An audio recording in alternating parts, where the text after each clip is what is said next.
In the beginning, before time itself, there was only the voice of God moving across the endless darkness, and with a single word he spoke light into existence, and light danced joyfully through the newborn universe.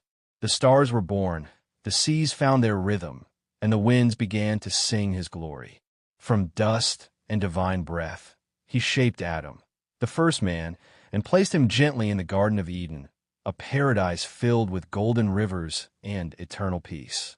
The trees bowed to God's will, the flowers bloomed with colors unseen by mortal eyes, and every creature walked in harmony. Yet amid this perfection, Adam felt a deep emptiness, a longing for companionship. So God caused him to sleep, took from his side a rib, and from that rib formed Eve, radiant and full of life.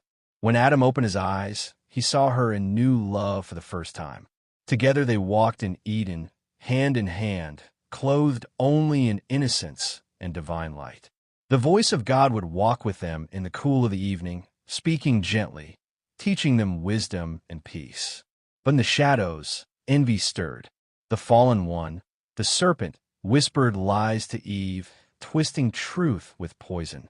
"Eat of this fruit," it said, "and you shall be like God himself." Temptation flickered like fire, and curiosity grew stronger than obedience. Eve reached out, plucked the fruit, and tasted it. She gave it to Adam, and he too ate. In that moment, innocence shattered like fragile glass, and the light of Eden dimmed. Fear entered their hearts for the first time, and they hid from God among the trees. When God called out, "Adam, where are you?"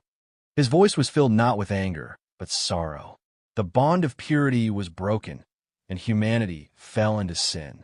Adam and Eve were cast out of Eden, their faces wet with tears, but even as they left, God's love followed them. He clothed them, blessed them, and promised that one day a Savior would come, the seed of a woman who would crush the serpent's head forever. Génération passe, the same serpent that deceived Eve whispered through the hearts of men, leading them to nail the Son of God to a cross. The sky turned black, the earth trembled, and all creation wept. Yet even on that cross, Jesus looked toward heaven and said, "Father, forgive them, for they know not what they do." In his final breath, he took upon himself the sin that began in Eden. For 3 days the world mourned, but on the third morning, the stone rolled away, and light burst forth once more. Jesus rose from death, conquering sin, darkness, and the serpent forever.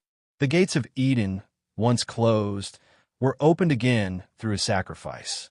No longer did man need to hide from God, for redemption had come. The story that began with Adam's fall ended with Christ's victory. And through his love,